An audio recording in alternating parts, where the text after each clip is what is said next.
नमस्कार दोस्तों, मैं पारुल चौहान आप सभी का स्वागत करती हूं आपके अपने प्यारे से परिवार रोजगार विद अंकित में। कैसे हैं आप सभी? उम्मीद करती हूं आप अच्छे होंगे। कीर्तन यादव, राहुल गौतम, हेमलता, छाया, पूजा पटेल, राजन, विशाल, निकिता, ज्योति, उसके बाद पूनम, अरुण चौधरी, कीर्तन, तरुण, संगम, विश्वनाथ, प्रताप सिंह, चंदन, सभी को मेरी तरफ से गुड इवनिंग, नमस्ते, राधे राधे, राम राम, सत श्री अकाल। प्यारे प्यारे बच्चों, कैसे हैं आप सभी? उम्मीद है आप बहुत अच्छे होंगे और आपका रिवीजन भी बहुत बढ़िया चल रहा होगा।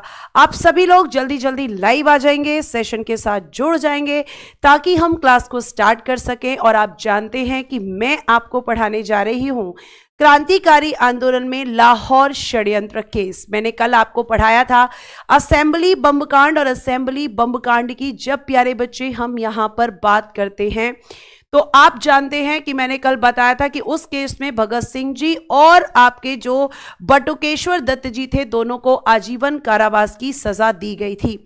लेकिन वो कौन सा केस था जिसमें आपके भगत सिंह जी, सुखदेव जी और राजगुरु जी को फांसी की सजा दी गई थी? और वो केस कैसे ओपन हुआ था? क्या उससे पहले भगत सिंह जी ये जानते थे कि वो केस ओपन हो सकता है? तो बिल्कुल जानते थे। तो पहले मैं एक हेडिंग दे देती हूं और उसके बाद आपको मैं भगत सिंह जी के बारे में आज बताऊंगी, ठीक है? तो हम पढ़ेंगे बेटा जी क्रांतिकारी आंदोलन। क्रांतिकारी आंदोलन हम बेटा पढ़ रहे हैं। क्रांतिकारी आंदोलन, revolutionary movement, revolutionary movement, revolutionary movement, क्रांतिकारी आंदोलन, ठीक है? ये आपको ध्यान रखना है। तो जब हम क्रांतिकारी आंदोलन की बात करते हैं, रिवॉल्यूशनरी मूवमेंट की हम बात करते हैं, तो आप यहां पे सबसे पहले एक हेडिंग डालेंगे, लाहौर षड्यंत्र केस चलाया गया था। लाहौर षड्यंत्र केस, ये आपको ध्यान रखना है। कहा जाता है कि ये केस चला था 1909 में ही, जिस साल असेंबली बम कांड हुआ था। 1909 में ही ये क्या हुआ था? ये केस चला था। अब ध्यान से सुनो, मेरी बात को बहुत अच्छे से सुनना प्यारे बच्चे। अगर हम बात करते हैं लाहौर षड्यंत्र केस की, अगर हम बात करते हैं लाहौर कॉन्स्पिरेसी केस, तो इसके बारे में आप एक चीज बहुत अच्छे से ध्यान रखेंगे कि ये जो लाहौर षड्यंत्र केस था, ये सैंडर्स की जो हत्या की गई थी, भगत सिंह जी, सुखदेव जी, राजगुरु जी और चंद्रशेखर आजाद जी ने मिलकर सैंडर्स को मारा था। तो जब ये असेंबली बम कांड हुआ था तो चंद्रशेखर आजाद जी ने समझाया था भगत सिंह जी को कि आप मत जाओ, अगर आप जाओगे, आप पकड़े जाओगे तो अंग्रेजी सरकार उस केस को ओपन करेगी ही करेगी। और अंग्रेजी सरकार इसी फिराक में थी कि कब ये लोग हमें जो हैं, कब ये लोग सॉरी, एक मिनट, मैंने 1909 लिख दिया है, 1929, सॉरी बेटा, आई एम सॉरी, 1929, सॉरी बेटा, है ना? तो 1929 में ये आपका केस चला और इस केस को खोल दिया अंग्रेजी सरकार ने। जब उन्हें आजीवन कारावास की सजा हुई तो अंग्रेजी सरकार को संतुष्टि नहीं हुई, क्योंकि अंग्रेजी सरकार तो किसी भी तरीके से इन्हें फांसी देना चाहती थी। तो अंग्रेजी सरकार ने उस केस को ओपन किया, और जब उन्होंने इस केस को ओपन किया प्यारे बच्चे, ठीक है, जब उन्होंने इस केस को ओपन किया तो ओपन करने के बाद भगत सिंह जी, सुखदेव जी और राजगुरु जी को इसी केस में क्या हुई थी? फांसी की सजा हुई थी। अब इससे पहले मैं तुम्हें यह बताती हूं कि जब इस केस में इन तीनों को फांसी की सजा दी गई तो इनको बचाने के लिए चंद्रशेखर आजाद जी ने बहुत प्रयास किए। चंद्रशेखर आजाद जी ने इस विषय में नेहरू जी से मुलाकात की और नेहरू जी से कहा कि आप जानते हैं कि गांधी जी और इरविन के बीच समझौता होने वाला है। इरविन कौन था? तो वायसराय था। और गांधी जी और इरविन के बीच जब समझौता होने वाला था, जो मैं आपको पढ़ाऊंगी 5 मार्च 1931 को, वो समझौता होने वाला था। तो उस समझौते के लिए कहा कि चंद्रशेखर आजाद जी ने कहा नेहरू जी से कि आप गांधी जी से बात कीजिए और उनसे कहिए कि वो किसी भी तरीके से इन तीनों को फांसी से बचा लें। लेकिन गांधी जी भी इन तीनों लोगों को फांसी से नहीं बचा पाए। कुछ लोग ये कहते हैं कि गांधी जी चाहते तो उन्हें बचा सकते थे, लेकिन गांधी जी ने नहीं बचाया। पर वहां हम गांधीवादी विचारधारा की तरफ चलते हैं तो गांधी जी कहते हैं कि मैं जितना प्रयास कर सकता था मैंने किया। लेकिन इरविन ने मुझसे इस मुद्दे पर बात ही करने से मना कर दिया, क्योंकि इरविन को ऊपर से ऑर्डर्स थे। इरविन को यह पहले ही बोल दिया गया था कि अगर गांधी जी, भगत सिंह जी, सुखदेव जी और राजगुरु जी की फांसी को लेकर कोई भी बात करें तो आप उनसे कोई बात नहीं करेंगे, और ये लोग किसी भी कीमत पर इनको बचाना नहीं चाहते थे। अंग्रेजी सरकार नहीं चाहती थी कि इनकी फांसी टले। अब आप ध्यान से सुनिए प्यारे बच्चे, अभी मैंने आधी स्टोरी सुनाई, अब आगे सुनिए। लाहौर षड्यंत्र केस, ये किस पर चलाया गया था? तो मैम ये सैंडर्स की हत्या के केस में। सैंडर्स की हत्या कब हुई थी? 17 दिसंबर 1928 को। सैंडर्स की हत्या के केस में HSRA के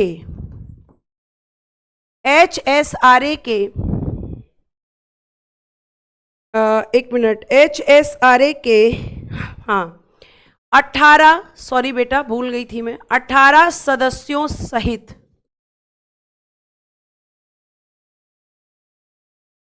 सैंडर्स की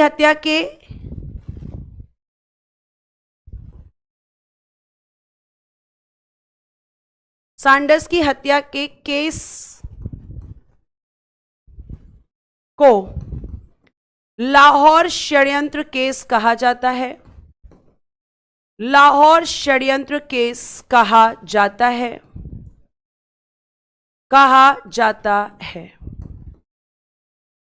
इस केस में HSRA के 18 सदस्यों सहित सुखदेव जी, राजगुरु जी और भगत सिंह जी पर मुकदमा चलाया गया,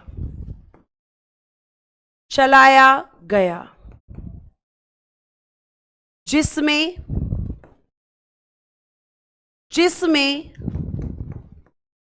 भगत सिंह जी, सुखदेव जी और राजगुरु जी को फांसी हुई। राजगुरु जी को क्या हुई बेटा जी? फांसी। इनको दी फांसी की सजा। और इनको फांसी कब दी गई थी? तो इनको फांसी दी गई थी 23 मार्च 1931। ये दिन बहुत ही दुखद दिन है हमारे इतिहास में। 23 मार्च 1931 को इनको ये फांसी की सजा दे दी गई थी, ये आपको ध्यान रखना है। और इन 18 सदस्यों सहित इन पर जो मुकदमा चला तो देशद्रोह का मुकदमा था कि ये देशद्रोही हैं। ये सब कौन है? देशद्रोही। ये आपको ध्यान रखना है। तो इनको जब फांसी हुई, कहते हैं कि इनको फांसी होने वाली थी 24 मार्च को, लेकिन 23 मार्च को ही दे दी गई। क्यों दी गई? क्योंकि आपके जेल के आसपास जो है लोगों की भीड़ इकट्ठी होनी शुरू हो गई थी, और अंग्रेजी सरकार ने देखा कि भीड़ इकट्ठी होनी शुरू हो गई और यह भी हो सकता है कि भीड़ जेल को तोड़ दे और इन तीनों को रिहा कर ले, तो एक दिन पहले ही फांसी की सजा दे दी इनको। क्या मैम भगत सिंह जी, सुखदेव जी, राजगुरु जी को यह बात पता थी? जी हां, भगत सिंह जी को यह खबर पहुंचा दी गई थी कि आपको फांसी एक दिन पहले ही दी जा रही है। तो भगत सिंह जी मुस्कुराए, उन्होंने कहा तो क्या बात है। और भगत सिंह जी के बारे में सुन लीजिए। भगत सिंह जी जब आपके युवावस्था में आए तो भगत सिंह जी के पिताजी उनकी शादी करवाना चाहते थे। अब भगत सिंह जी ने, उनके पिताजी ने जब पहले लड़कियां देखी तो वो लड़कियां पढ़ी लिखी नहीं थी, तो भगत सिंह जी ने कह दिया कि भाई मैं पढ़ी लिखी लड़की से शादी करूंगा। तो क्या मैम भगत सिंह जी पढ़ी लिखी लड़की से शादी करना चाहते थे, अनपढ़ से शादी नहीं करना चाहते थे? ऐसा नहीं था, वो शादी ही नहीं करना चाहते थे क्योंकि क्रांतिकारिता बचपन से उनके रक्त में समाई हुई थी। उनके चाचा थे अजीत सिंह जी, जो खुद एक क्रांतिकारी थे, जिनका नाम आपने मेरे मुंह से सुना है, जब मैंने आपको पढ़ाया था, लाला हरदयाल जी ने एक पार्टी बनाई थी। कौन सी पार्टी बनाई थी ये आप बताओगे? उसमें सदस्य थे अजीत सिंह जी। तो जब ये इनके बचपन से ही इनके ब्लड में क्या था? क्रांतिकारिता, और ये देश के लिए जीना चाहते थे। इनका मानना था कि शादी करके तो मैं फंस जाऊंगा, मैं आजादी के लिए लड़ाई नहीं लड़ पाऊंगा। तो इन्होंने पहले तो अपने पिताजी को टालने की कोशिश की कि भाई एजुकेटेड लड़की चाहिए, पढ़ी लिखी लड़की चाहिए। तो इनके पिताजी ने कहा ठीक है भाई, हम पढ़ी लिखी लड़की ढूंढेंगे। तो इनके पिताजी ने फिर एक पढ़ी लिखी लड़की ढूंढ ली, बहुत बढ़िया, गदर पार्टी में। तो इनके पिताजी ने जब वो पढ़ी लिखी लड़की ढूंढी, इनको बताया कि लीजिए भाई, हमने आपके लिए पढ़ी लिखी लड़की ढूंढ दी है। तो भगत सिंह जी एक लेटर लिखकर अपने पिताजी को, और भगत सिंह जी घर से चले गए। और पता है उस लेटर में क्या लिखा था? उस लेटर में लिखा था कि मेरी दुल्हन कौन है? मेरी धरती माता। मेरी दुल्हन मेरी धरती माता है, और जिस दिन ये धरती माता, जिस दिन ये देश आजाद हो जाएगा, उस दिन मैं शादी करूंगा। तो भगत सिंह जी के अंदर क्रांतिकारिता कैसी थी? तो आप कहेंगे मैम कूट कूट कर भरी हुई थी, बचपन से ही भरी हुई थी। और आपको यह भी ध्यान रखना है कि आप ये भी ध्यान रखेंगे कि जब ये घर से निकल गए, उसके बाद ये क्रांतिकारी गतिविधियों में शामिल हो गए, और जब इनको फांसी दी जा रही थी, इनको फांसी की सजा होने वाली थी, उससे पहले इनको जेल में रखा गया। और चंद्रशेखर आजाद जी ने बहुत कोशिश की कि वो किसी भी तरीके से इन तीनों को भगा सकें। एक बार उन्होंने भगाने की पूरी प्लानिंग कर ली, तो अंग्रेजी सरकार उस दिन कोर्ट की हियरिंग में इनको लेकर ही नहीं गई। अंग्रेजी सरकार को पता चल गया कि इनको भगाने की कोशिश है। जलियांवाला बाग हत्याकांड बताऊंगी मैं तुम्हें। उस समय इनकी उम्र मात्र 11 वर्ष की थी, और ये उस कांड की मिट्टी एक शीशी में भर के लेकर आए थे। क्रांतिकारिता बचपन से थी बेटा इनके अंदर। तो इनको भगाने की कोशिश की गई, और जब ये जेल में थे, इनको अंग्रेजी सरकार के द्वारा इतना टॉर्चर किया गया, इतना टॉर्चर किया गया, कहा जाता है कि रोज इनको जख्म दिए जाते, और रोज इनके जख्मों पर नमक रगड़ा जाता, इन्हें टॉर्चर किया जाता, बहुत बुरी तरह से इन्हें पीटा जाता। लेकिन जब भी ये कोर्ट में केस की सुनवाई के लिए जाते, तो मुस्कुराते हुए जाते। कभी इन्होंने अंग्रेजी सरकार के सामने अपना सर नहीं झुकाया। ऐसे थे आपके भगत सिंह जी। और जब इन्हें फांसी की सजा सुनाई गई और इनके माता पिता इनसे जेल में मिलने गए, तो इनकी मां ने इनसे कहा, भगत सिंह जी से कहा, रोते हुए कहा। तो भगत सिंह जी ने अपनी मां से कहा कि आप रो रही हो, तो आप उस मां की हिम्मत देखिए, है ना। उस मां ने यह कहा कि मैं इसलिए नहीं रो रही हूं कि तुम मरने वाले हो या तुम्हें फांसी हो गई है, मैं तो इसलिए रो रही हूं कि मैंने तुम जैसे और पुत्रों को जन्म क्यों नहीं दिया, मैंने तुम जैसे और पुत्रों को पैदा क्यों नहीं किया। सोचो आप क्या बीत रही होगी उस मां पर, उस बाप पर, जो अपने बच्चे को जानते हैं कि अब वो कुछ ही दिनों का उनके सामने जिंदा रहने वाला है। तो ऐसे थे आपके क्रांतिकारी बेटा, ऐसे थे आपके भगत सिंह जी। तो ऐसे वीरों को, ऐसे लोगों को अगर हम दिन रात सलाम भी करें तो भी कम है। यह आजादी हमें ऐसे ही नहीं मिली है। इस आजादी में जाने कितनी माओं ने अपने बेटों को खोया है, कितने परिवारों ने अपने बच्चों को खोया है, कितनी विधवाएं हुई हैं, कितने बच्चे अनाथ हुए हैं, तब जाकर तुम्हें यह आजादी मिली। तो ऐसे थे आपके भगत सिंह जी। मैं जब भी ये चीजें बताती हूं मेरे रोंगटे खड़े हो जाते हैं, क्योंकि हम उन चीजों को सिर्फ सुनते हैं, हमने फील नहीं किया। ठीक है, तो ऐसे वीरों को नमन करें अगर हम दिन रात तो भी कम है। क्लियर? आगे देखिए प्यारे बच्चे, आगे अब हम बात करते हैं आपके एक और क्रांतिकारी। ये 3 क्रांतिकारियों की आपने बात देखी, अब हम बात करते हैं मैम चंद्रशेखर आजाद जी की। ये ऐसे व्यक्तित्व वाले व्यक्ति जो कभी भी पुलिस की पकड़ में नहीं आए, लेकिन कहते हैं ना कि हमारे देश में चारों तरफ हमारे ही लोग दुश्मन बने बैठे थे।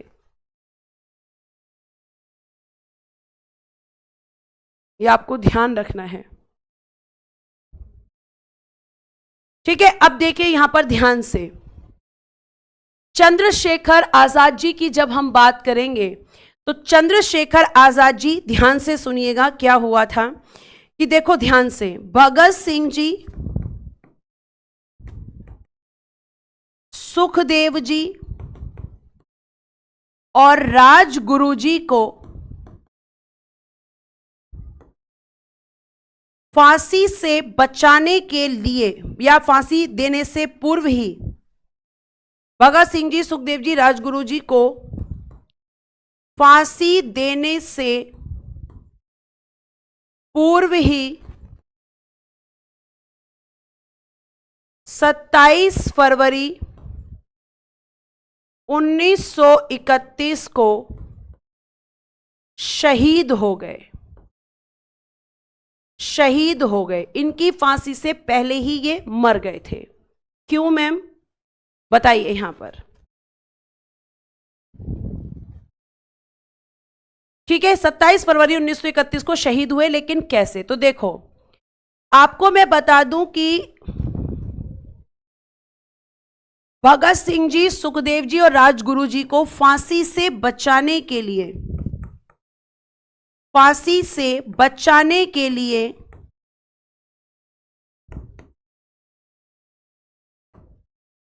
चंद्रशेखर आजाद जी, चंद्रशेखर आजाद जी प्रयागराज के अल्फ्रेड पार्क में, प्रयागराज के अल्फ्रेड पार्क में, जहां पर आज इनका स्टैचू लगा हुआ है, अल्फ्रेड पार्क में सुखदेव राज जी, ये अलग थे, उनका नाम केवल सुखदेव था, इनका नाम सुखदेव राज जी, सुखदेव राज जी और यशपाल जी से, और यशपाल जी से गहन मंत्रणा कर रहे थे, मतलब बातचीत कर रहे थे, गहन मंत्रणा कर रहे थे, मतलब इन लोगों से मिलने गए कि भाई कैसे इन लोगों को फांसी से बचाया जा सके, उसकी प्लानिंग करने के लिए। ठीक है, अब क्या हुआ, जब ये गहन मंत्रणा कर रहे थे तो इनकी सूचना, इनकी गुप्त सूचना अंग्रेजी सरकार को, अंग्रेजी सरकार को दे दी गई, और जैसे ही अंग्रेजी सरकार को सूचना मिली तुरंत वहां पर पुलिस पहुंच गई। तो इनके अल्फ्रेड पार्क में होने की खबर की कोई गुप्त सूचना किसको दे दी गई, अंग्रेजी सरकार को दे दी गई। और जैसे ही यहां पर यह सूचना दी तो आप लिखेंगे police force, police force Alfred park में पहुंची, अल्फ्रेड पार्क में पहुंची, और जब अल्फ्रेड पार्क में पहुंची तो पुलिस और चंद्रशेखर आजाद जी के बीच, और चंद्रशेखर आजाद जी के बीच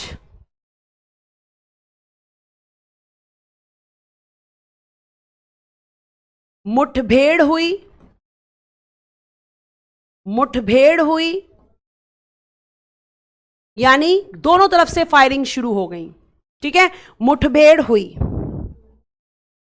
लिखना मुठभेड़ हुई। मुठभेड़ के दौरान इन्होंने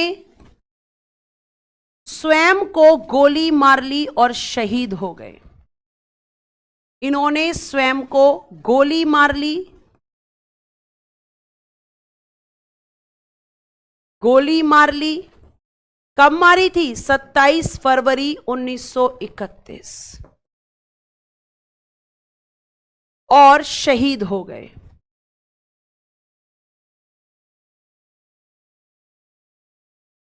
तो ऐसे थे आपके चंद्रशेखर आजाद जी। ये एक ऐसे व्यक्ति जो कभी भी आप कह सकते हैं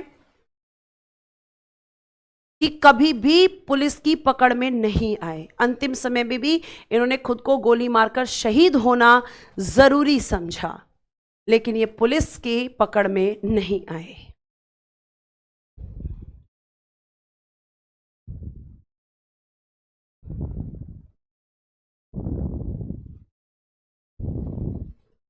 ठीक है, ये आप ध्यान रखेंगे। उसके बाद बेटा जी आइए, चटगांव शस्त्रागार लूट कांड, हेडिंग दीजिएगा। चटगांव शस्त्रागार, चटगांव पड़ता है बंगाल में, शस्त्रागार मतलब जहां हथियार थे अंग्रेजी सरकार के, लूट कांड यह हुआ था बेटा जी 1930 में। चटगांव शस्त्रागार लूट कांड। आदर्श अभी जब मैं गांधी युग पढ़ाऊंगी और वहां पर जब गांधी इरविन समझौते की बात करूंगी तो ये पॉइंट और क्लियर करूंगी बेटा, है ना। तो आप थोड़ा पेशेंस रखें, सारी चीजों के बारे में हम बात करेंगे।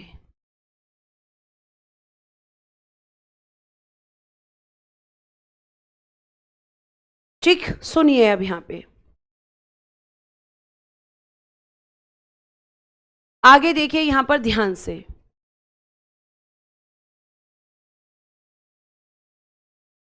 बच्चे आपने क्या बोल रहे हो, ये देखो यहां क्या लिखा है, भगत सिंह जी, सुखदेव जी, राजगुरु जी को फांसी देने से पूर्व। ध्यान से पढ़ो, क्या पढ़ रहे हो तुम विनीता। ये तीनों पहले शहीद नहीं हुए थे, चंद्रशेखर आजाद जी पहले शहीद हो गए। भगत सिंह जी, सुखदेव जी, राजगुरु जी को फांसी देने से पूर्व ही 27 फरवरी 1931 को शहीद हो गए। कौन शहीद हो गए? चंद्रशेखर आजाद जी। क्या पढ़ रही हैं आप बेटा? अब 27 फरवरी 1931 पहले आएगा या फिर 23 मार्च 1931 पहले आएगा? फोकस रखिए क्लास में।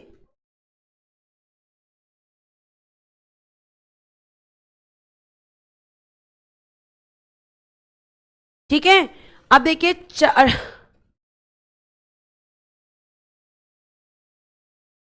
अब देखिए यहां पर चटगांव शस्त्रागार लूट कांड। अब देखो यहां पे ध्यान से, चटगांव कहां पर पड़ता है? बंगाल में। शस्त्रागार क्या होता है मैम? जो अंग्रेजी सरकार के हथियार थे, ठीक है, उनको लूटने की प्लानिंग की गई थी। किसने की थी, किसने लूटा था, ये हम देखते हैं। अब ध्यान से सुनो बेटा, अगर हम बात करते हैं तो एक बनाई गई थी Indian Republican army, Indian Republican army, और ये बनी थी 1930 में, जिसे हम कहते हैं IRA।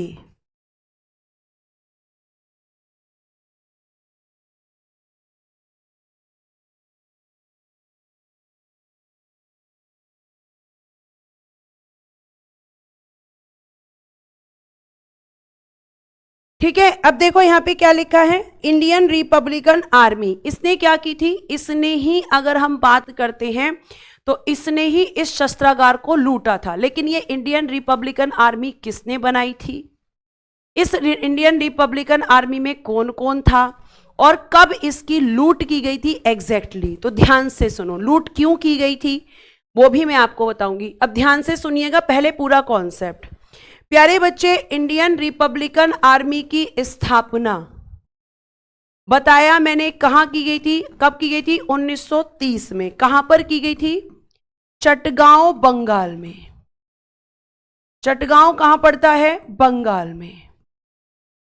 इसकी स्थापना, अब संस्थापक कौन थे? संस्थापक थे बेटा जी सूर्य सेन जी, जिन्हें आप मास्टर दा के नाम से जानते हैं। सूर्य सेन जी थे मैम, जिन्हें हम मास्टर दा के नाम से जानते हैं। ठीक है, उसके बाद अगर हम बात करते हैं तो इस IRA का उद्देश्य क्या था? अंग्रेजी सरकार को उखाड़ फेंकना। अंग्रेजी सरकार को उखाड़ फेंकना, अंग्रेजी सरकार को उखाड़ फेंकना इसका उद्देश्य था। और इसका प्रमुख कार्य क्या था? तो लूट करना। जो अंग्रेजी शस्त्रागार हैं, लिखिएगा प्रमुख कार्य, मेन फंक्शन क्या था इसका? तो चटगांव, वारीसाल और मेमन सिंह, ये तीनों जगह के नाम हैं। मेमन सिंह, ये तीनों क्या हैं? जगह का नाम है। ठीक है। स्थित शस्त्रागारों को लूटना, शस्त्रागारों को लूटना। क्यों लूट रहे हैं शस्त्रागारों को? क्योंकि जब हमारे पास शस्त्र होंगे, जब हमारे पास हथियार होंगे, तभी हम अंग्रेजी सरकार से क्या करेंगे? तभी हम अंग्रेजी सरकार से लड़ पाएंगे। ठीक है, ये इनका लूटना। अब लूटा कब इन्होंने? तो इन्होंने लूटा, इनको लूटा 18 अप्रैल 1930 को। आप कहोगे मैम लूटा 18 अप्रैल 1930 को इन्होंने लूट लिया। ठीक है, लूटा। लूटने के बाद इन पर कब्जा कर लिया, इन पर कब्जा कर लिया। किसने? IRA ने, इंडियन रिपब्लिकन आर्मी ने। इन तीनों शस्त्रागारों पर अपना कंट्रोल कर लिया। क्लियर है बेटा? आगे देखो। उसके बाद जब कंट्रोल किया, फिर क्या हुआ मैम? यहां पे कंट्रोल किया और उसके बाद मैम इन्होंने ब्रिटिश शासन के खात्मे की घोषणा कर दी। ब्रिटिश शासन के खात्मे की घोषणा कि यहां से ब्रिटिश शासन खत्म हो चुका है। अब इतना ही नहीं, एक तो ब्रिटिश शासन के खात्मे की घोषणा कर दी, साथ साथ सूर्यसेन ने वंदे मातरम और इंकलाब का नारा लगाया। और क्या किया सूर्यसेन जी ने? सूर्यसेन जी ने इंकलाब, वंदे मातरम और इंकलाब का नारा लगाया, इंकलाब का नारा लगाया। मतलब ये स्लोगन यूज किए और ब्रिटिश शासन के खात्मे की घोषणा कर दी और इन नारों को यहां पे लगाया। ठीक है। इसके अलावा तिरंगा झंडा फहराया, तिरंगा झंडा फहराया और अस्थाई सरकार की घोषणा की। कहा कि हमारी खुद की सरकार है, ये अस्थाई सरकार बनाई है अभी हमने, अंग्रेजी सरकार को हम नहीं मानते, हमने खुद की सरकार बनाई है और परमानेंट भी जल्दी बना लेंगे, ये कहा सूर्यसेन जी ने। ठीक है, तिरंगा झंडा फहराया और अस्थाई सरकार का गठन किया और स्वयं उसके राष्ट्रपति बने, और स्वयं उसके राष्ट्रपति बने कि अब हमारी खुद की सरकार है, हम नहीं मानते किसी ब्रिटिश सरकार को। अब भैया ब्रिटिश सरकार की तो ईगो हर्ट हो गई, ब्रिटिश सरकार की क्या हो गई? ईगो हर्ट हो गई। अब मैं आपको यहां बता दूं कि ये जो IRA है, इंडियन रिपब्लिकन आर्मी, इसमें 2 फीमेल्स का नाम बहुत ज़्यादा फेमस है, क्योंकि उन्होंने क्या किया था, इस IRA में आपकी वो फीमेल्स भी शामिल थी, उनके बारे में भी जान लीजिए। देखिए, IRA इंडियन रिपब्लिकन आर्मी, एक थी बेटा जी आपकी प्रीतिलता वादेदार। ठीक है, प्रीतिलता वादेदार। एक तो इनके बारे में किसकी सैनिक थी? IRA की सैनिक थी। एक थी कल्पना दत्त जी, तो ये इस IRA में शामिल थी। लिखना, IRA में इन दोनों की महत्वपूर्ण भूमिका थी। इन दोनों की महत्वपूर्ण भूमिका थी और ब्रिटिश सरकार अब आ चुकी है दमन करने पर। तो जब दमन किया तो प्रीतिलता वाडेदार ने क्या किया, जहर खाकर शहादत को प्राप्त हो गई, शहादत को प्राप्त। इन्होंने जहर खा लिया और शहादत को प्राप्त हो गई।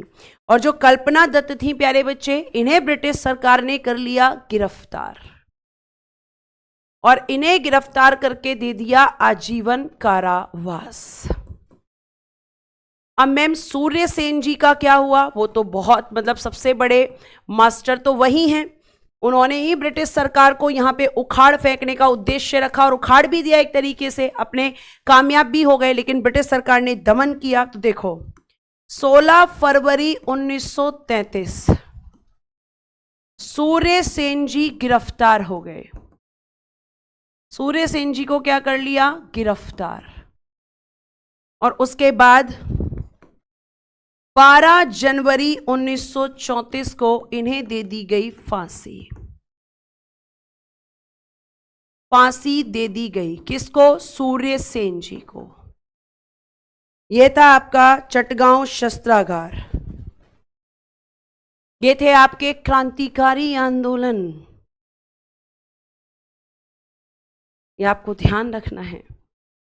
उसके बाद अब हम आ जाते हैं, एक आप पढ़ते हैं और अक्सर क्वेश्चन पूछे जाते हैं, होम रूल लीग आंदोलन। होम रूल लीग आंदोलन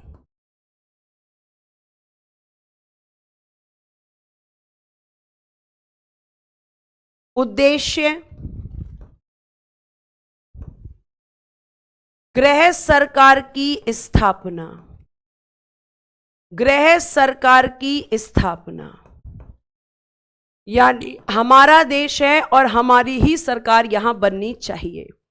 ये किसका उद्देश्य है? आप कहेंगे दमन किसने किया विवेक? ब्रिटिश सरकार ने। और कौन करेगा दमन? अब प्यारे बच्चे गृह सरकार की स्थापना कह सकते हो, या कुछ बच्चे कहेंगे कि मैम चाहे आप गृह सरकार कहो या स्वशासन कहो, बात एक ही है। दो होम रूल लीग बनेंगी, दोनों का उद्देश्य एक ही होगा।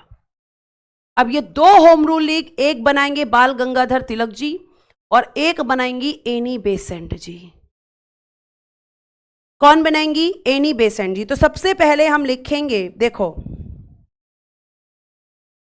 16 जून 1914 बाल गंगाधर तिलक जी, बाल गंगाधर तिलक जी जेल से रिहा हुए। अब आप ये जरूर पूछोगे कि जेल क्यों गए थे? जेल क्यों गए थे? तो प्यारे बच्चे इन पे क्या किया गया था? इन्हें 1908 में गिरफ्तार किया गया। 1908 में गिरफ्तार किया गया और इन पर अंग्रेजी सरकार ने चलाया था देशद्रोह का मुकदमा। देशद्रोह का मुकदमा कि ये देशद्रोही हैं, इन पर देशद्रोह का मुकदमा चला। 1908 में गिरफ्तार किया गया और इन्हें हुई थी बेटा जी 6 वर्ष की सजा। कितनी सजा हुई थी इस केस में इनको? मैम 6 वर्ष की सजा हुई थी। तो जब 1908 में गिरफ्तार किया गया और 6 वर्ष की सजा हुई, तो बताओ 1914 में छूटेंगे कि नहीं छूटेंगे? और इन्हें कहां भेजा गया था? इन्हें सजा देकर बेटा जी मांडले, म्यांमार भेजा गया था। मांडले यानी जिसे आप कहते हैं म्यांमार, मांडले जेल में भेजा गया। तो ये क्यों गिरफ्तार हुए थे? देशद्रोह के मुकदमे में 1908 में। ठीक है, तो 1914 में जब जेल से बाहर आए तो उसके बाद इन्होंने क्या किया? जेल से बाहर आकर 28 अप्रैल 1916 28 अप्रैल 1916 को इन्होंने होम रूल लीग की स्थापना की। होम रूल लीग की स्थापना कहां की थी? पुणे में। और इनकी जो होम रूल लीग थी वो काफी सीमित थी। इनकी होम रूल लीग काफी सीमित थी। जैसे अगर मैं बताऊं तो कहां तक सीमित थी? तो बेटा जी इनकी जो होम रूल लीग थी ये महाराष्ट्र, और महाराष्ट्र में बेटा जी ये लिख लेना कि बंबई को छोड़कर, बंबई को छोड़कर, बंबई इसमें शामिल नहीं था इनकी होम रूल लीग में। महाराष्ट्र और कर्नाटक तक सीमित थी, महाराष्ट्र और कर्नाटक तक सीमित। यानी इन्होंने एक सीमित होम रूल लीग की स्थापना की थी। और जो एनी बेसेंट आएंगी उनकी जो होम रूल लीग होगी वो ऑल इंडिया लेवल की होगी, अखिल भारतीय कह सकते हैं, अखिल भारतीय स्तर की। ठीक है, तो ये आप ध्यान रखेंगे। इनकी होम रूल लीग के अध्यक्ष कौन थे? तो इनकी होम रूल लीग के जो अध्यक्ष थे जोसेफ बैप्टिस्टा,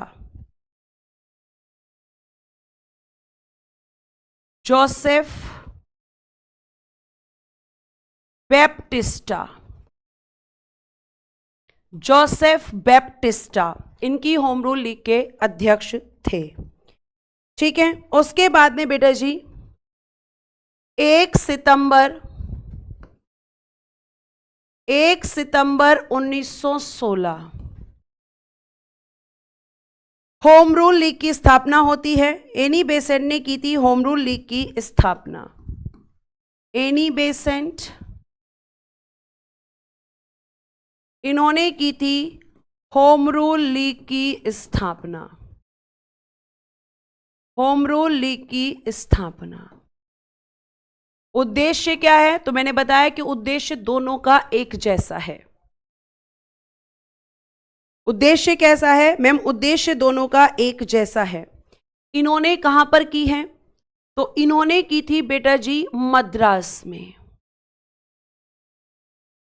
और इनकी होम रूल लीग के जो अध्यक्ष थे या सचिव थे उनका नाम था जॉर्ज अरुंडेल। क्या नाम था? George Arundale.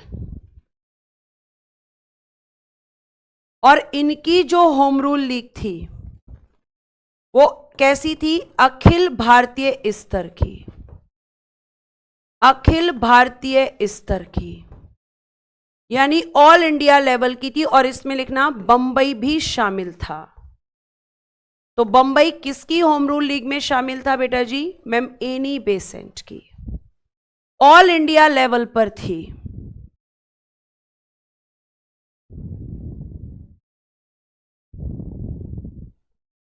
ठीक है, ये आपको ध्यान रखना है। अब एक चीज और ध्यान रखना कि इन लोगों ने, जैसे अगर हम बात करते हैं बाल गंगाधर तिलक जी की, तो इनके 2 पत्र थे। एक था मैम केसरी, जो किस भाषा में था? मराठी भाषा। और एक था बेटा मराठा, जो किस भाषा में था? Ma'am English. तो इन्होंने अपनी लीग का प्रचार किया था इनके माध्यम से। और जो एनी बेसेंट थी इनके भी 2 पत्र थे, जिनमें से एक का नाम था कॉमनवेल्थ और एक का नाम था न्यू इंडिया। ये दोनों इनके थे और कहा जाता है दोनों इंग्लिश में थे। तो ये इनके पत्र थे। तो ये पत्र इन्होंने क्यों निकाले थे? तो अपनी अपनी होम रूल लीग के प्रचार प्रसार किया था इन्होंने, अपने उद्देश्यों को इन्होंने इसमें बताया था। ठीक है, उसके बाद बेटा अगर मैं आगे बात करती हूं तो जो होम रूल लीग है, अब दोनों का उद्देश्य एक है, दोनों अलग अलग समय पर स्थापित हुई हैं, लेकिन जब दोनों का उद्देश्य एक था तो क्या किया गया कि मैम 1918 में दोनों होम रूल लीग का विलय कर दिया गया। दोनों होम रूल लीग का क्या कर दिया गया? विलय। यानी दोनों को अलग अलग ना करके एक साथ मर्ज कर दिया गया, एक साथ मिला दिया गया। दोनों होम रूल लीग का रह गया लिखना, का विलय कब हुआ? 1918। बेटा कहीं कहीं आपको 1917 भी लिखा मिल सकता है, लेकिन आप प्राथमिकता किसको देंगे? 1918 को। दोनों डेट क्यों बताई जाती हैं? क्योंकि बच्चा सर्च करता है और गूगल 1917 भी कई बार दिखा देता है। ठीक है विनीता जी, एनी बेसेंट के बारे में मैं बता चुकी हूं जब मैंने आईएनसी पढ़ाया था। मैंने बताया था कि एनी बेसेंट भारत से नहीं थी। एनी बेसेंट एक आयरिश महिला थी, आयरलैंड से आई थी। उनके पति के साथ उनके कुछ विवाद हुए, उसके बाद वो 1893 में भारत आई और उसके बाद भारत में आकर उन्होंने अपना पूरा जीवन भारत को समर्पित कर दिया था।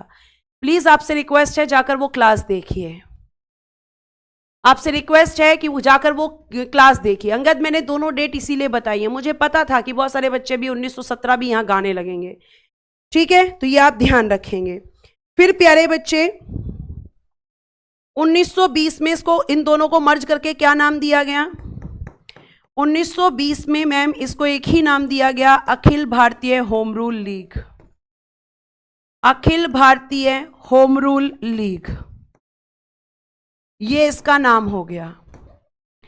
और इसके जो अध्यक्ष अब बन गए वो बन गए बेटा जी महात्मा गांधी जी। महात्मा गांधी जी, क्योंकि कॉमन हो गई, दोनों एक हो गई। ठीक है, और फिर उसके बाद में आप कहेंगे फाइनली क्या हुआ? उसके बाद होम रूल लीग का विलय आईएनसी में हो गया।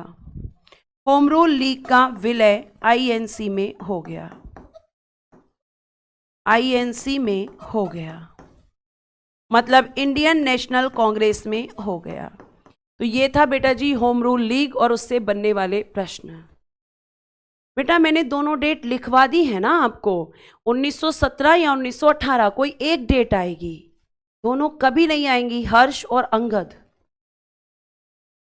या तो मैं बताती नहीं तो आप कह सकते थे कि मैम आपने नहीं बताया, लेकिन मैं तो दोनों बता दी है आपको, या तो 1917 या 1918। अब ये दोनों ही डेट्स आती हैं, तो बताइए क्या किया जाए। मेरी गलती तब आप कह सकते हो जब मैं आपको दोनों बातें ना बताऊं। ठीक है,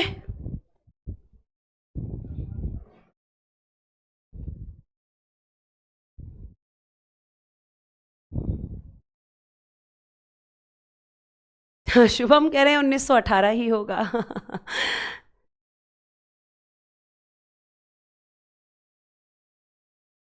साल एक था श्यामा, लेकिन आप देखोगे कि महीने अलग अलग थे, एक अप्रैल में एक सितंबर में। ठीक है बेटे, यहां तक समझ में आया? अब आपका एक और इंटरेस्टिंग चीज शुरू होने वाली है, जिसे आप इतिहास में किस नाम से जानते हैं? मैम इसको हम इतिहास में गांधी युग के नाम से जानते हैं। गांधी युग, हम इसको कहते हैं गांधी एरा या गांधी युग। गांधी एरा या गांधी युग 1919 से 1947, 1919 से 1947।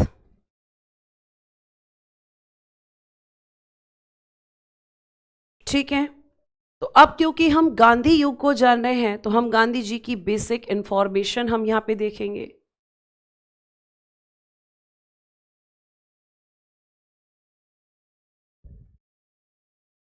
चलो अब हम पढ़ेंगे गांधी जी के बारे में। हेडिंग दीजिएगा महात्मा गांधी जी।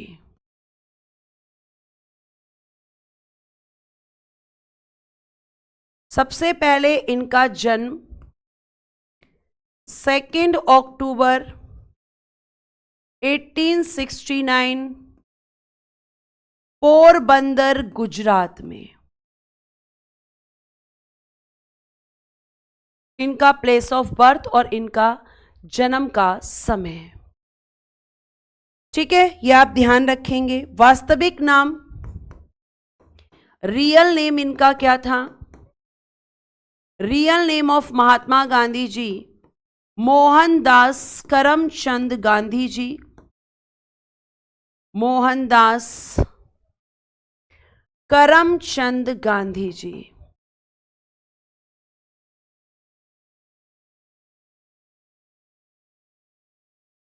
ठीक है, मोहनदास करमचंद गांधी जी। और एक चीज और ध्यान रखो, ये केवल पढ़ना नहीं है, इनके कैरेक्टर्स से, इनके व्यक्तित्व से आपको सीखना है। जैसे मैंने देखा है कि कई बार बच्चे बड़े परेशान हो जाते हैं, मैम हमने पेपर दिया, हमारा नहीं हुआ, हमारा कुछ नंबरों से रह गया, मैं मर जाऊंगा, सुसाइड कर लूंगा, सुसाइड कर लूंगी, ऐसे मैसेज तक बच्चे ग्रुप में कर देते हैं। बेटा कोई भी चीज एक दिन में नहीं मिलती है, आपको उसके लिए धैर्य रखना पड़ता है, उसके लिए आपको संघर्ष करना पड़ता है। और अगर धैर्य और संघर्ष तुम्हारे अंदर है तो तुम्हें उस मुकाम पे पहुंचने से कोई नहीं रोक सकता जिस पे तुम पहुंचना चाहते हो। और ये भी ध्यान रखना बेटा कि मंजिलें उसी को मिलती हैं जो संघर्ष और धैर्य से काम लेते हैं। आप देख रहे हैं कि हम उस इतिहास को पढ़ रहे हैं जिसमें इतनी लंबी लड़ाई 1764 से अंग्रेजों ने शासन शुरू किया और 1947 में आजादी मिली। सोचिए कितने लोग यहां पर मर गए होंगे।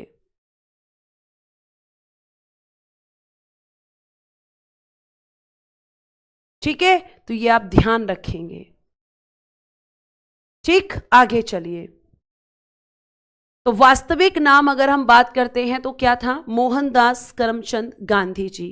कल मैंने एक बहुत अच्छी लाइन भी पढ़ी थी और शायद वो मैंने अपने इंस्टाग्राम पे भी पोस्ट की है, और वो आपकी लाइन थी, बहुत ही शानदार लाइन थी कि हर कोशिश से कामयाबी नहीं मिलती, हर कोशिश से कामयाबी नहीं मिलती, लेकिन हर कामयाबी या सफलता के पीछे एक कोशिश ही होती है। कोशिश करने वालों की ही बेटा जीत होती है, और जब तुम्हें कामयाबी मिल जाती है तो वही कोशिश तुम्हें कहती है कि देख, कहा था ना मैंने तुझसे, सब ठीक हो जाएगा, तो सब ठीक हो जाता है। ठीक है, आगे देखिए प्यारे बच्चे, आगे क्या लिखा है। इनके पिताजी कौन थे? पिताजी थे इनके करमचंद गांधी जी। और बेटा जी ये क्या काम करते थे? तो इनके पिताजी जो थे ये आपके दीवान थे। ठीक है, 3 जगह पर ये दीवान रहे थे समय समय पर। एक तो राजकोट में रहे थे, पोरबंदर में रहे थे जहां पर इनका जन्म हुआ था। ठीक है सॉरी, और बीकानेर, बीकानेर दीवान रहे समय समय पर। क्यों लिख रही हूं? क्योंकि भाई टाइम टू टाइम रहे, ये मत समझने लगना कि एक ही समय में तीनों जगह दीवान कैसे रहे, समय समय पर रहे। ठीक है, आगे देखिएगा, यहां पर आगे हम बात करते हैं। माता थी इनकी पुतली बाई। माता का नाम क्या था? पुतली बाई। पुतली बाई इनकी माता थी। इनकी पत्नी थी बेटा जी कस्तूरबा गांधी जी। कस्तूरबा गांधी जी, बहुत साथ दिया था इन्होंने गांधी जी का। कस्तूरबा गांधी जी, इनसे इनका विवाह, इनसे इनका विवाह कब हुआ था? 1883 में। कब हुआ था मैम? 1883 में इनसे इनका विवाह हो गया था। ठीक है, गांधी जी के 4 बेटे थे, 4 बेटे, जिनमें से एक थे हरीलाल जी, मणिलाल जी, हरीलाल जी, मणिलाल जी, रामदास जी, देवदास जी। रामदास जी और बेटा जी देवदास जी।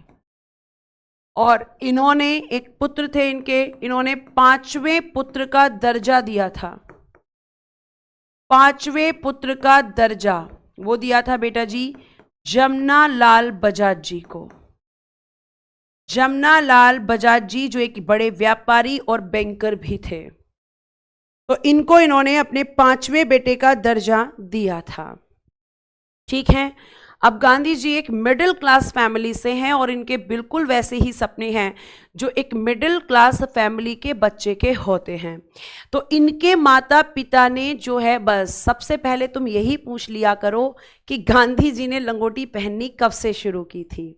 मतलब एक बार पेट में ये क्वेश्चन आ क्या गया, और मैं हर क्लास में ये देखती हूँ, मैम बताओ गांधी जी ने लंगोटी कब पहनी थी। अरे वो भी बता दूंगी, अभी पहले बेसिक तो सुन लो। या नहीं सुनोगे, या पहले लंगोटी के बारे में ही पूछोगे?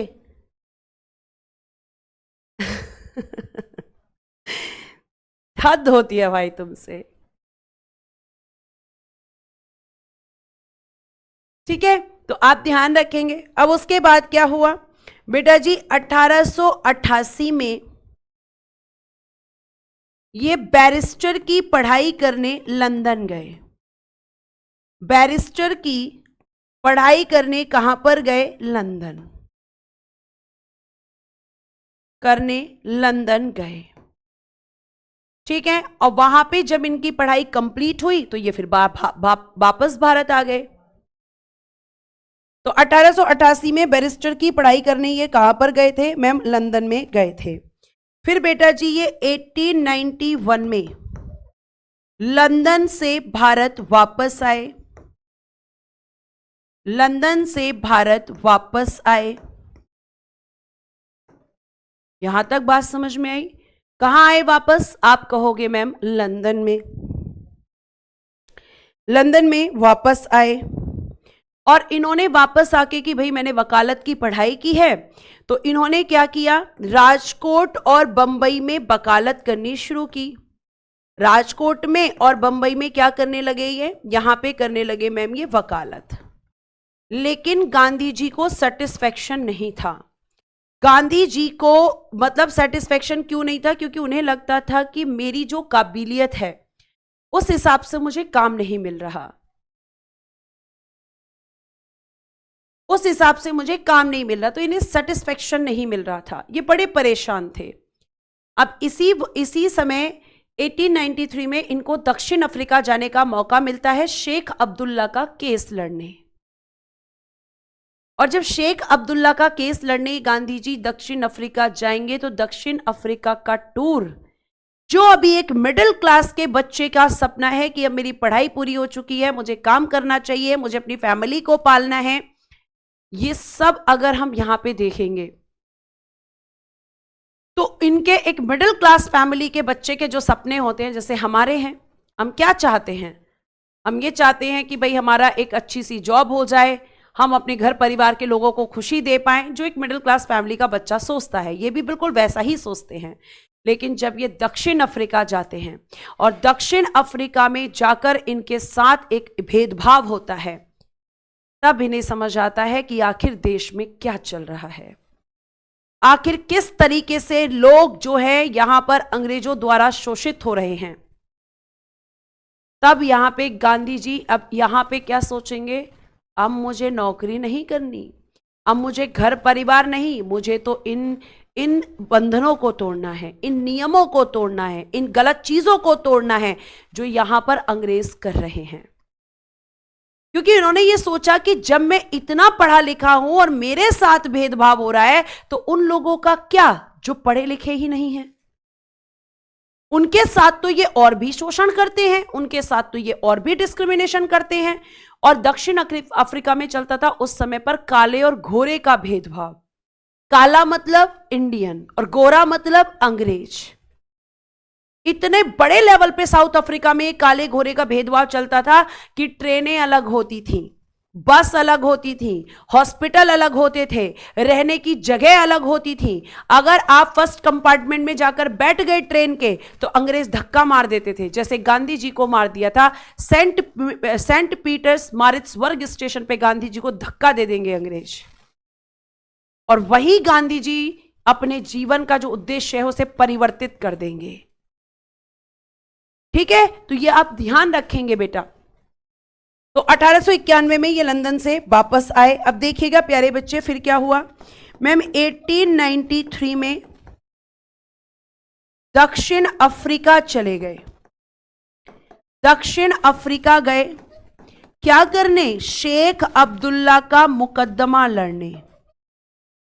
शेख अब्दुल्ला का मुकदमा लड़ने गांधी जी पहुंच गए साउथ अफ्रीका। अब भाई ये साउथ अफ्रीका पहुंचे, अब ये करेंगे ट्रेन में यात्रा। ठीक है, अब ये कहां पहुंच गए मैम? साउथ अफ्रीका पहुंच गए मुकदमा लड़ने के लिए। अब बेटा जी जब ये साउथ अफ्रीका पहुंचे, जब ये दक्षिण अफ्रीका पहुंचे, तो दक्षिण अफ्रीका में इस समय क्या चल रहा था मैम? दक्षिण अफ्रीका में चल रहा था रंग भेद की नीति। यानी यहां पर होता था ma'am colour discrimination. Colour discrimination यानी हम कह सकते हैं कि रंग के आधार पर भेदभाव, काले और गोरे का भेदभाव। कैसा रंग? काला गोरा। काला मतलब इंडियन और गोरा मतलब अंग्रेज। तो ये डिस्क्रिमिनेशन यहां चल रहा था। अब गांधी जी को तो पता ही नहीं है कि क्या चल रहा है भाई।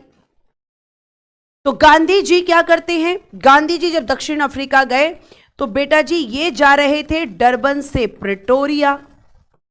कहां जाना था इनको? इनको जाना था डरबन से प्रिटोरिया। ट्रेन से जा रहे थे ये। डरबन से कहां जा रहे थे मैम? प्रिटोरिया जा रहे थे। अब जब ये डरबन से प्रिटोरिया जा रहे थे तो ये कहां पे जाके बैठ गए? फर्स्ट कंपार्टमेंट में जाके बैठ गए, जहां अंग्रेजों को अधिकार था बैठने का। अब अंग्रेज आए, एक अंग्रेज ने बोला पहले कि भाई क्यों बैठे हो यहां? कि भाई मेरे पास पास है, मेरे को अधिकार है, मैंने टिकट लिया है, पास लिया है, मैं बैठ सकता हूं यहां पे, इसलिए बैठा हूं। उसने समझाया लेकिन ये नहीं माने। फिर अंग्रेज अधिकारी आ गए, हे यू इंडियन, तुम यहां कैसे बैठे हो? उन्होंने कहा पास है भाई मेरे पास, मैं यहां बैठ सकता हूं, मेरा अधिकार है यहां पे बैठना। उन्होंने कहा तुम यहां नहीं बैठ सकते। गांधी जी नहीं माने, गांधी जी वहीं बैठे रहे।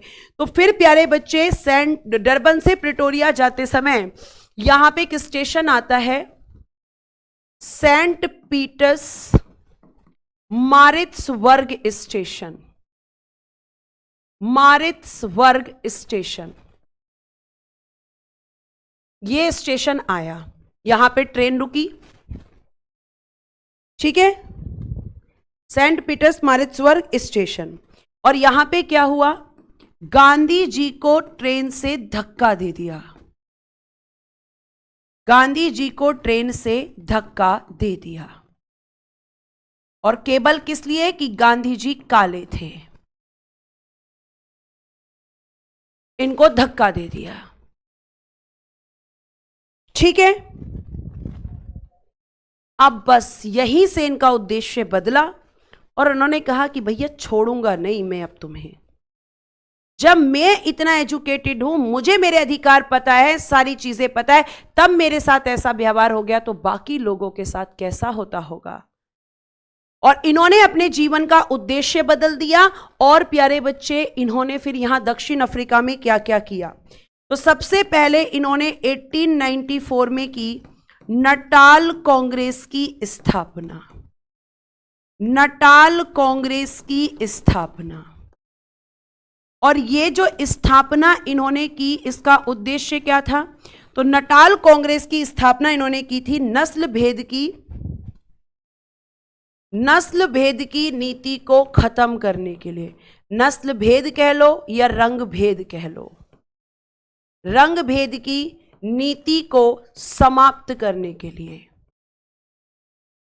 नीति को समाप्त करने के लिए इन्होंने कहा कि मैं अब इस पॉलिसी को यहां से खत्म करूंगा। ये पॉलिसी मैं अब और नहीं चलने दूंगा, ये नीति को मैं चलने नहीं दूंगा क्योंकि ये मानवीय तौर पर गलत है। ठीक है, ये आपको ध्यान रखना है। उसके बाद में प्यारे बच्चे इन्होंने क्या निकाला? 1903 में दक्षिण अफ्रीका में ही इंडियन ओपिनियन न्यूज़पेपर। ये क्वेश्चन पूछा गया है यूपी में कि इंडियन ओपिनियन न्यूज़पेपर किसने शुरू किया था? गांधी जी ने दक्षिण अफ्रीका में। न्यूज़पेपर शुरू किया। इनके दक्षिण अफ्रीका के कार्य याद रखना, क्योंकि बेटा जी क्वेश्चन पूछे जाते हैं, ठीक है, यहीं पर। फिर उसके बाद इन्होंने, और यह भी ध्यान रखना कि ये जो न्यूज़पेपर था, इसके जो संपादक थे, ऑडिटर, वो थे मनसुख लाल जी, मनसुख लाल जी। फिर इन्होंने क्या किया, 1904 में फिनिक्स आश्रम की स्थापना की। 1904 में बनाया इन्होंने फिनिक्स आश्रम की स्थापना। सब दक्षिण अफ्रीका में कर रहे हैं और यहीं पर रहने लगे थे ये, फिनिक्स आश्रम की स्थापना। फिर जो आपका यहां पे काले लोग थे, उनको क्या लेना पड़ता था, एक पास, एक रजिस्ट्रेशन किया जाता था, एक पास उनको दिया जाता कि ये तुम्हें लेकर ही रखना है, यही तुम्हारी पहचान है। गांधी जी ने कहा अच्छा ऐसे कैसे? गांधी जी ने सारे पास जलाने के लिए बोला, लोगों ने जलाए। और ऐसा नहीं कि गांधी जी ने कुछ स्ट्रगल नहीं किया, कई बार गांधी जी जेल भी गए, अंग्रेजों की प्रताड़ना भी झेली, अंग्रेजों की मार भी इन्होंने झेली। चंद्रकांत शर्मा जी बस 5 मिनट दीजिए मुझे, मैं गांधी जी को दक्षिण अफ्रीका से बस भारत भेज दूं, फिर उसके आगे कल पढ़ाऊंगी, ठीक है। तो फिनिक्स आश्रम की स्थापना इन्होंने कब की, 1904 में। कहां पर, दक्षिण अफ्रीका में। फिर इन्होंने 1906 में क्या किया, 1906 में मैम इन्होंने एशियाटिक रजिस्ट्रेशन एक्ट, जिसके बारे में मैं बात कर रही थी, एशियाटिक रजिस्ट्रेशन एक्ट, जिसके तहत यहां पर काले लोगों को पास एक सर्टिफिकेट दिया जाता था, ठीक है। एशियाटिक रजिस्ट्रेशन एक्ट में क्या होता था, तो मैम इसका इन्होंने किया विरोध। और विरोध क्यों किया, क्योंकि ये जो काले लोग थे उनको एक प्रमाण पत्र इसके द्वारा दिया जाता था, एक सर्टिफिकेट इसके द्वारा दिया जाता था। तो गांधी जी ने कहा कि ये गलत है, जब अंग्रेजों को कोई सर्टिफिकेट नहीं लेके घूमना पड़ता तो हम क्यों घूमें, हम क्यों घूमें। तो गांधी जी ने कहा ये गलत है, मैं इसको नहीं होने दूंगा। और प्यारे बच्चे, उसके बाद इन्होंने क्या किया, 1910 में यहां पर इन्होंने टॉलस्टॉय फार्म की स्थापना की, टॉलस्टॉय फार्म की स्थापना। ये इनका दक्षिण अफ्रीका में किए गए कार्य थे। टॉलस्टॉय फार्म की स्थापना 1910 में इन्होंने की। और अब कल हम बताएंगे कि ये अब आपके जाएंगे भारत। 9 जनवरी 1915 को गांधी जी भारत जाएंगे, भारत जाकर फिर ये आंदोलन करेंगे, उन आंदोलनों को हम पढ़ेंगे। तो कल हम इन्हें लेके जाएंगे भारत। ये इनके दक्षिण अफ्रीका के जो इनका दक्षिण अफ्रीका में समय था, 1893 में ये गए और 1915 में भारत वापस आए। उससे पहले एक बार और भारत वापस आए थे, ये 1901 में।